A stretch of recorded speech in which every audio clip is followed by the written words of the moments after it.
An artist's duty, as far as I'm concerned, is to reflect the times. I think that is true of painters, sculptors, poets, musicians. As far as I'm concerned, it's their choice. But I choose to reflect the times and the situations in which I find myself. That to me is my duty. And at this crucial time in our lives, when everything is so desperate, when every day is a matter of survival, I don't think you can help but be involved. Young people, black and white, know this. That's why they're so involved in politics. We will shape and mold this country, or it will not be molded and shaped at all anymore. So I don't think you have a choice. How can you be an artist and not reflect the times?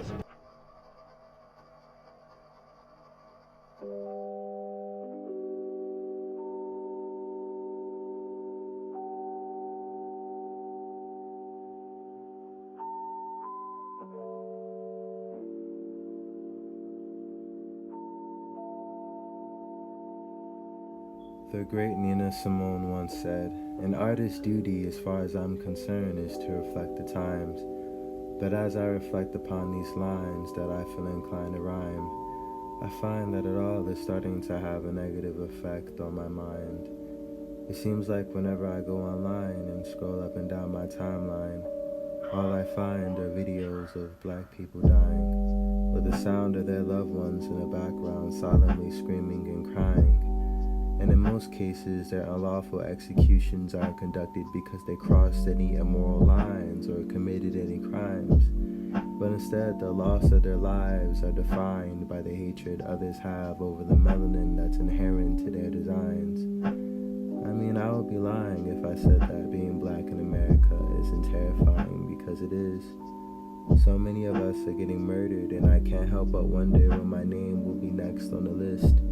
You know, as black people, we cannot afford to dwell in ignorance, because for us, it doesn't necessarily convalesce into bliss, because it's already common knowledge that being black is essentially a death sentence that we all are inflicted with or without our resistance. I mean, even the races who empty bullet cases and intentionally kill us in public places without any mask covering their faces are taking advantage of the white privilege in order to receive assistance from the same system that is supposed to govern, protect, and safeguard our people.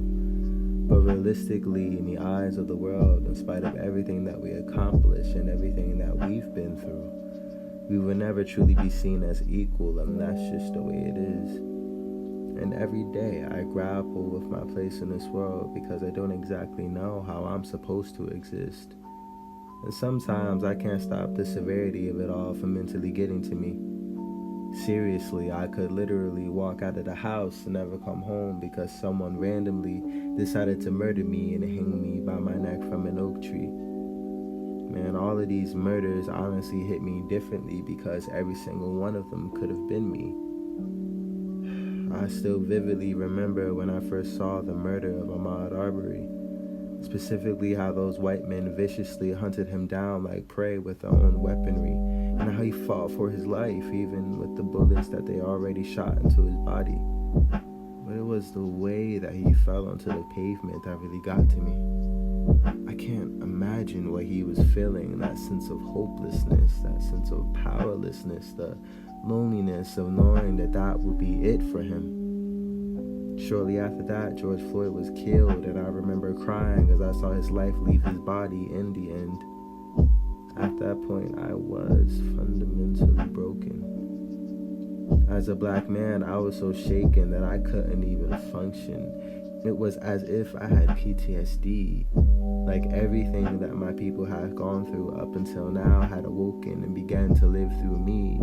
And I admit, I wasn't emotionally displaced for a bit, but I eventually acclimated. And whenever I leave the house now, for me, death is just always anticipated.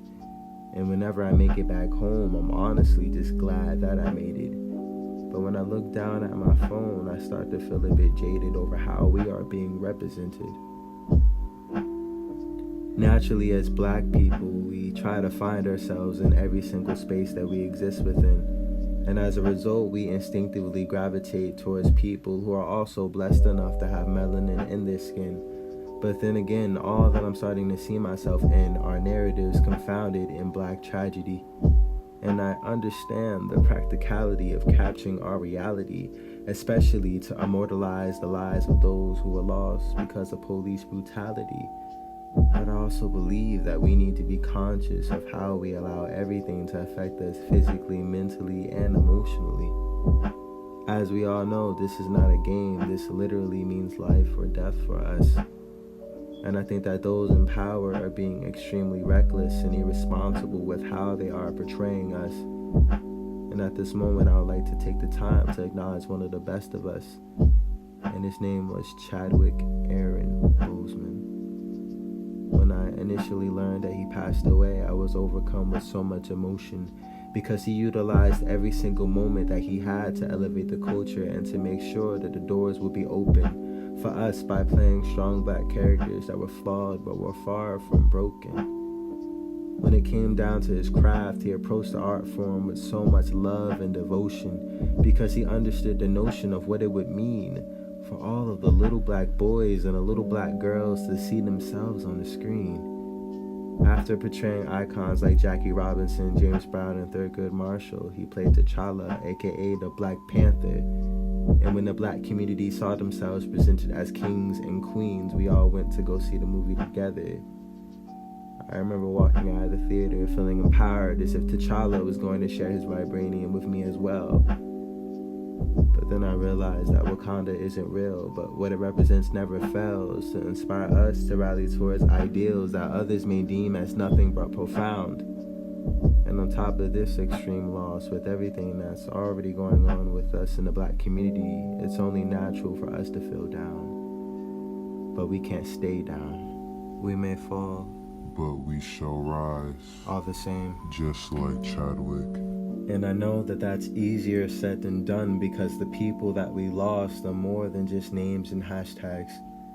They are human beings with memories and experiences who were unjustly put into body bags. They were our fathers, our mothers, our sisters, and our brothers who had dreams and aspirations and unfinished conversations and still had so many things that they wanted to do but were probably just being patient because they believed that they had more time. And when I think how their lives were cut so short, I only feel more inclined to live mine. And I understand what Nina meant, but I also know that I have the choice to say something different with the lone power of my voice. And what I want to say is, as black people, I believe that we need to try our best to process our pain and to allow ourselves to feel it. But we need to do it in such a way where it doesn't end up corrupting our spirit. I say that because we are more than our oppression. And if we continue to only look at ourselves through the frame of our pain, we will limit the range of our own self-expression. And if that's thwarted, then we'll also prohibit change and get in the way of our own progression. In order to combat both the fear and the depression, we need to monitor all of our heart conditions. Otherwise, we'll allow the apprehension that's raging deep within our systems to twist and distort the meaning behind our intentions, to the point where we can't even see past our own collective indignation. And I'm not implying that we have no reason to be angry or that we should be passive in the face of discrimination. But instead, I believe that we can be active by evolving and provoking different types of conversations. I personally know that a lot of us don't feel as though we are getting the right type of representation. Most of the time, we are relegated to the token black sidekick who outside of their blackness lacks much characterization. And even when we are the main character, we are either slaves or an impoverished youth struggling to make it out of the hood, with a dysfunctional family who tries to get in the way of us doing some good. Or we're getting murdered by racists, either getting hung in the Jim Crow era or getting shot by cops today, and afterwards our names become famous. Or we're getting locked up and treated like animals meant to die in small cages. Or we're gangsters that allowed our power to go to our heads, and in the end we get wasted. That's quite profound to me because our black culture has always molded the frame of the zeitgeist. And in order to survive, we have always played our part for the right price. Every day we sacrifice so much just to exercise our own human rights, yet we are always forced to settle for a small slice of the pie, mainly because our skin is just not white. We need to stop trying so hard to get a seat at their table because we are the ones that built it. Black power is a real thing, and it's time for us to wield it. As Black people, we alone have the power to truly create our own narratives. I mean, who are we to complain about representation if we don't even try to tell stories about the lives that we live? For we are multi-dimensional, hardened but more emotional than any of you will ever know.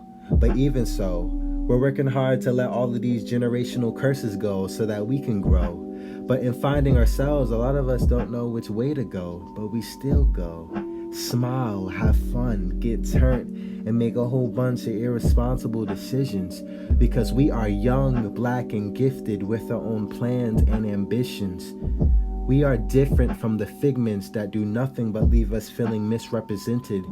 And it's time to free ourselves from the shackle-like stereotypes as well as all of the limits imposed upon us because of the power of our skin pigment. I know so many of us who don't feel Black enough or don't want to be Black at all for our own reasons, and feel as if we are alone in the darkness because we haven't yet found our beacon. But instead of looking for others to represent us, we need to do it ourselves by putting the pen to the pad, adding colors to the canvas, and sparking conversations about our mental health. We need to start detailing stories about Black euphoria, so that we can inspire our people to talk about more of the good times, to block out a lot of the bad times. That way we can also compel the next generation to inspire towards any dream that comes to mind. I know that that's what I'm trying to do here as Moody Boy, and for that, what I say will always be relevant, because it's all meant to establish a precedent and break the stigma choking the concept of what it means to be masculine. I mean, I'm melanin, and I know that I wasn't selected to represent all Black women and men, but then again, my shade of Blackness isn't necessarily streamed on a TV screen. But that will change soon because I'm going to broadcast parts of the Black experience that are rarely ever seen. And if you are a Black creative, I encourage you to do the same, because art is not always about simply reflecting a time, but it's about evoking and bringing about change. Not only I, but you and me, we can be and will be that change. We will never allow the death of our people to ever be normalized. Neither will we be victimized, because no matter how many times we are knocked down, we will always rise.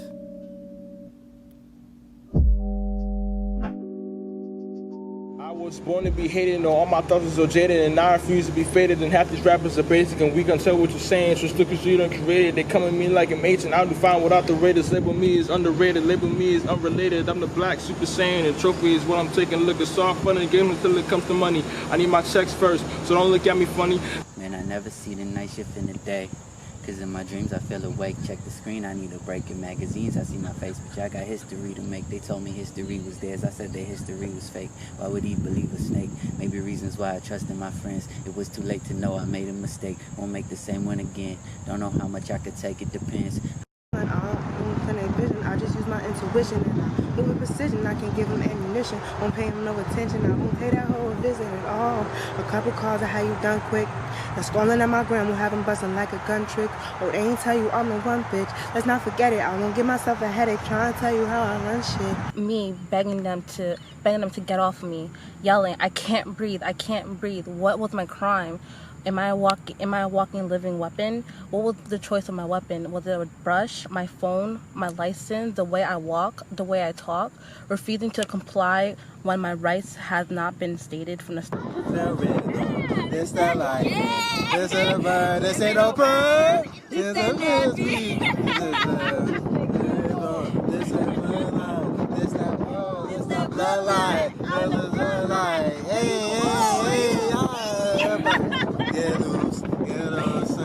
You got it. I can see the dancer in you. It's really popping. Okay, it's rocking. There is no stopping. The body's dropping. Once the bodies hit the floor, your hair is gonna flow. Alright, Smiley, Alrighty. Wait, let me think of a joke. What did Jay-Z call his girl before they got married? What? Fiance. Oh.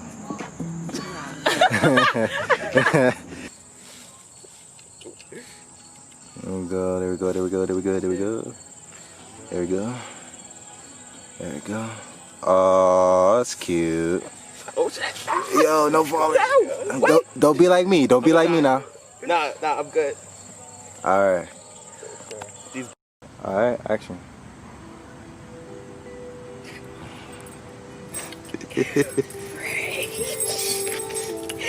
Okay. I'm smiling though. I know. Like